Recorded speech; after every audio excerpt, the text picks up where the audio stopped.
there is a golden visa where you could potentially acquire the EU nationality or become eligible to apply for the EU nationality in as early as 3 years. I'm going to discuss that option. It's one of the cheapest and the best golden visas. All right, so what is the best EU golden visa?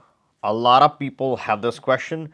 Most of the people watching this channel always have this question. I want to invest in the EU. I need the Schengen permit. There are two major developments that have happened. CBI citizens have actually gotten detained, questioned, and then deported. And that was from the country of Dominica. Simply, the problem here is that they've purchased the passport.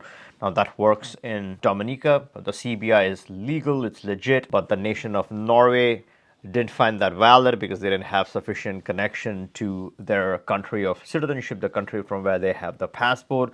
So Norway confiscated those documents, invalid passports in Norway's language. That's what appears to have happened. And they got detained, right? Blocked. They couldn't go inside the country. Next flight, they were deported from Norway. Now, what happens? Can they ever come back to the EU because they got deported from a Schengen country?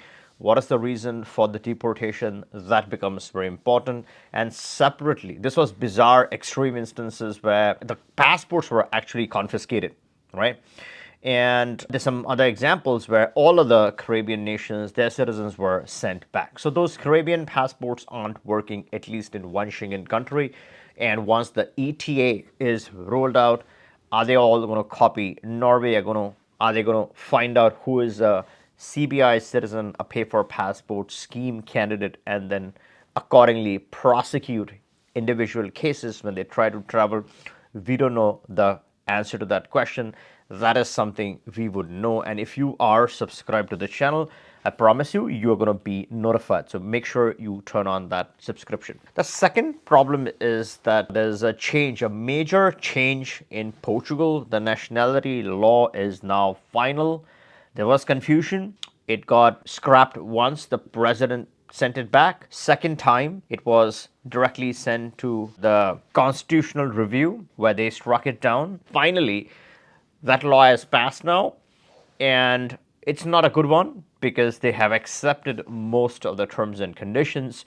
A couple of major blows that are going to happen is that now, and this may happen retroactively, we got to see the final version of the law. But let's say if it happens retroactively, then it's no longer going to be from the time of uploading to the IMA portal. That's not when the time to citizenship is going to count from. It's actually going to count from the time you get issued the residency permit. So let's say for some people during the pandemic, some people have waited for 2 years, up to 4 years, and all that wait is no longer valid. It's no longer counted. It resets, and the actual wait starts from whenever those people got their residency permits or will get their residency permits. Now, once you get the residency permit, then there was typically a 5-year wait. There's no grandfathering provision. People who have applied for a golden visa, they're not going to follow the 5-year process. They're all going to switch over to the 10-year process. So now it's going to be 10 years to citizenship. Now this becomes one of the longest pathways to citizenship in the EU. 10 is an extreme case. A lot of countries do it in 5. And in this video, there is a golden visa where you could potentially acquire the EU nationality or become eligible to apply for the EU nationality in as early as 3 years. I'm going to discuss that option. It's one of the cheapest and the best golden visas. And then I'm going to give you my assessment on the pros, the cons of each option so that you can decide which one works best for you. So Portugal is affected. It's a different option now. There are some key strengths still in Portugal, and this could still be the best option for some people. I'm going to discuss that. Now, without further ado, let me quickly get started with the different options. I'm going to pick the 5 best options. There are some other options, some miscellaneous options. And if you're curious to compare those with these, then you can return and take a look at this video. This covers 3 miscellaneous golden visas. You can return and watch that. But for now, let's talk about the top choices. The first on my list, and these are not in any order, in the end, towards the second half, I'm going to give you my verdict on what is the best golden visa. But the first one on the list is the Greece Golden Visa. The price is reasonable. It's 250K in real estate. One of the lowest entry point golden visas. A beautiful country. You can purchase a lot of real estate, a good real estate in that price. Once you spend that, you're getting an EU permit. The price can go up, but the starting point or the entry point is 250K in the more affordable areas. And then once you purchase a property, you get this EU permit. Is this good for citizenship? No, this is not good for citizenship because it takes 7 years to then be eligible to apply. The Greek language required is a tough one. So a lot of people don't want to learn Greek. They can learn French, they can learn Spanish, maybe they can learn Portuguese, but not Greek. That's not a language that most people want to learn. So this is not good from a citizenship perspective. This is a paper residency. There's no minimum physical presence needed to satisfy your residency requirements. Again, if you're looking for citizenship, you got to live in the country for most of the time. So that is the Greece option. The second option, of course, it's the Portugal Golden Visa, which has just changed.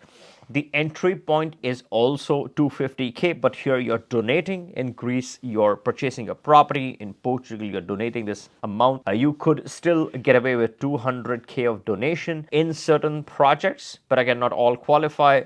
Typically, it's 250K of donation or 325K in a hospitality fund or 500K euros in other mutual fund type of investments, and you can get the Portugal Golden Visa. 7 days of physical presence. I personally feel Portugal is more European as compared to Greece. Most people would like to live in Portugal as compared to Greece. So if you're physically looking for that access, we want to spend time, a more affordable country, then Portugal checks that box. Is this a good option anymore from a citizenship perspective? I personally feel yes and no. Yes, theoretically, because with only 7 days of physical presence, you can still work towards your citizenship.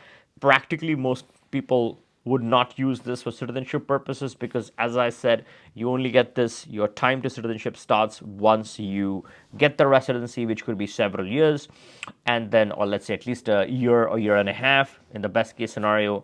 Then you count the 10 years, and then let's say you count a few more for the actual nationality. So no one has seen that, right? So some people who do this program aren't necessarily looking for citizenship from this because it's going to take a while.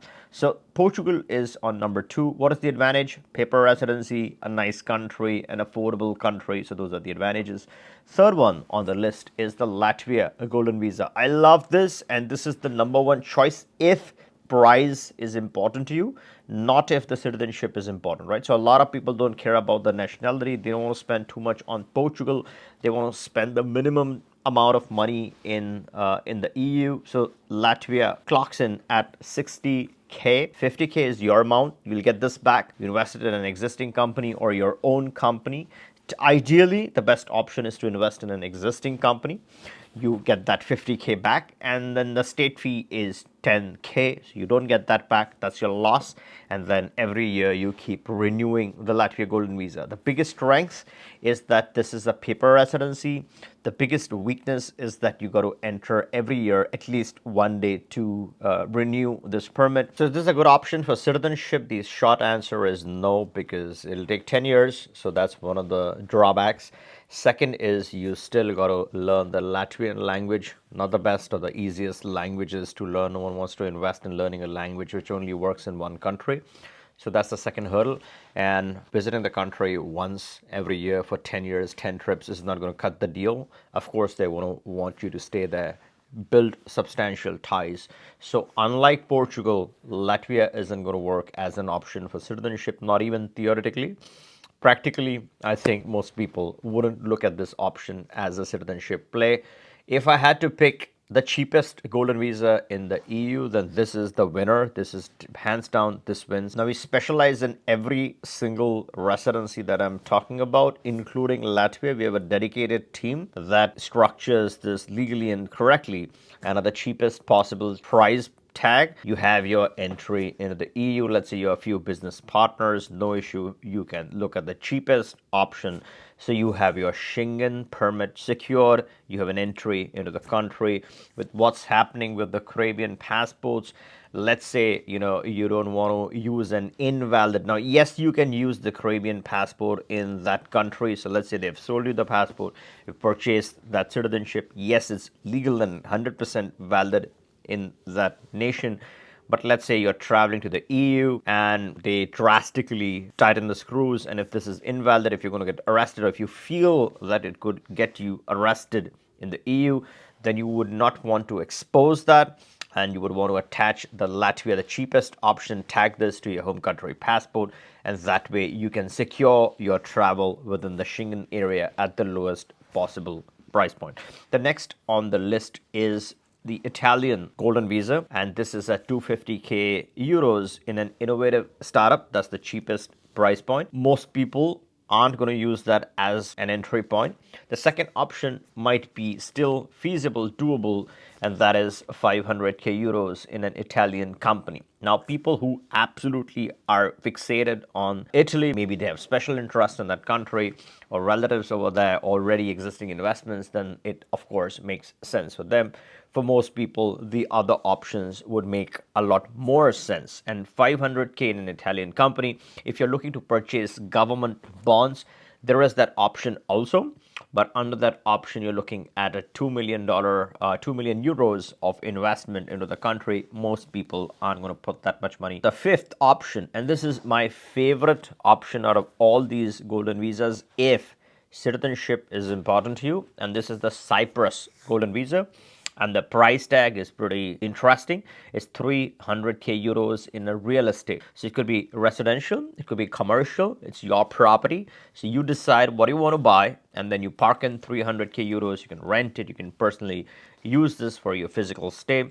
This is a golden visa, so no physical presence is needed in Cyprus. This is the good part. And the extraordinary benefit of this is that you could actually qualify for citizenship in just 3 years. Yes, you heard that right. This is the fastest current EU pathway to citizenship through a residency.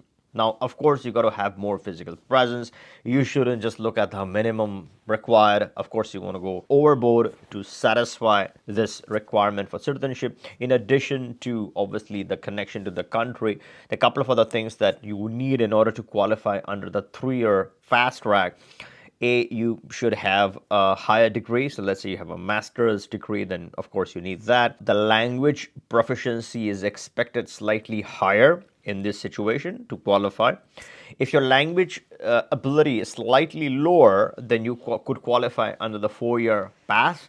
And let's say you just want to plain and simple follow the rules like everyone else and just wait it out, then it's 7 years of holding this legal residency and connections, then you can naturalize in Cyprus. So 3 years, 4 years, 7 years. This is one of the fastest ways to get the EU citizenship if you are looking for both the options, right? The golden visa as well as citizenship at the end. Out of all these options, what is the winner? I personally feel if you're looking for a fast citizenship, there's no choices. The winner is Cyprus. The price point is low. 300k euros is not bad in your own real estate, right? So this is a good option.